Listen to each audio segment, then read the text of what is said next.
Hello, everyone.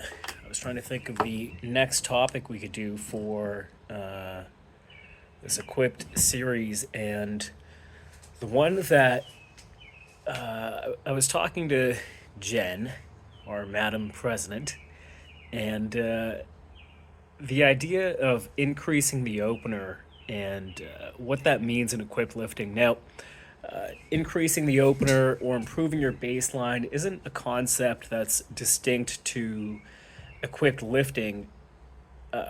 Jared Tendler is a sports psychologist, and he mentions it as well. He calls it the inchworm effect. An inchworm.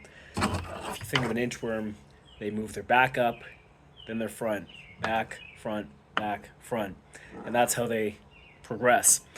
Uh, it's the same idea with equipped lifting. Now, of course, with raw lifting, yeah, you're trying to increase your opener as well. If you open at 100 kilos on your first meet, on your third meet, it'd be nice if you could open at 105. However, that's a product of your strength improving.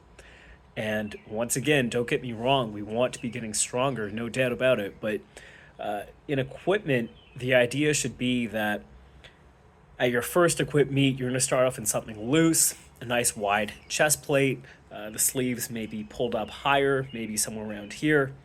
And then progressively with each meet, maybe you'll bring the sleeves down progressively. Maybe you'll start, if you're a high collar bencher, maybe you'll start playing with jacking it down further and further. Maybe you'll size down an entire shirt size so it's tighter across the chest. And while you're doing this, you're getting more kilos from wearing the shirt more and more aggressively. However, the idea of increasing the opener is that you should be able to perform the rep equally as consistently as you increase the aggressiveness of the gear. The best example I can always think of is Rhea Stinn.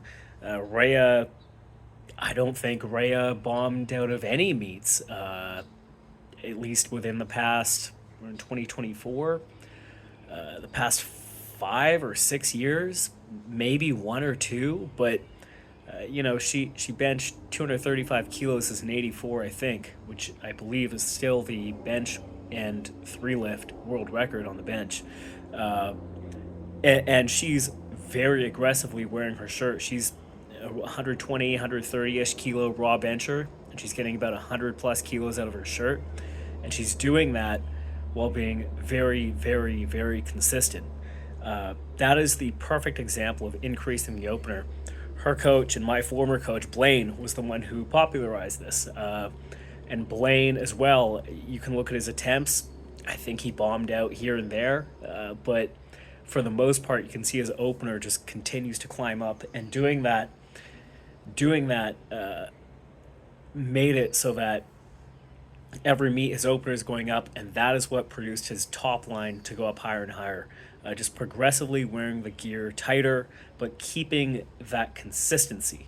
I think that's all I really have to say on this topic. I think, again, that it's an overall sort of thematic approach to equipped lifting, and sort of what differentiates maybe a raw programming style or raw competition approach to that of an equipped lifter. The raw lifter is going to increase their opener based on their top end strength. The equipped lifter is going to increase their opener, sure, based on their top end strength, but more so based on how consistently can I wear tighter equipment and therefore need more weight to touch, and then can I be consistent with it? That's the big key. I mean, if we want to use myself, I post some pretty aggressive benches online, but I only bombed out once from a meet on the bench, and I've done a lot of equipped meets, a lot of equipped benches, and for the most part, you'll see that the opener kept on rising, and that's the goal always, is that you continue to wear the gear tighter and tighter and tighter and tighter, and hopefully that results in more, well, it will result in more weight to touch and you keep it very consistent. And if you're consistently going from opening at 180 in a looser shirt to 190 in a tighter shirt to 200 in a tighter shirt, your top end will go up, 5 or 10 kilos or 15 kilos each time as well. So that's what I wanted to touch on today, is that the idea of increasing the opener, striving for more and more and more aggressive equipment. And yes, always you want to be building your raw strength, your tricep size, your tricep strength, your front delt, whatever. But the primary goal is how aggressive can we wear the gear, and can we be consistent as we do that. Hope that makes sense. Hope that helps.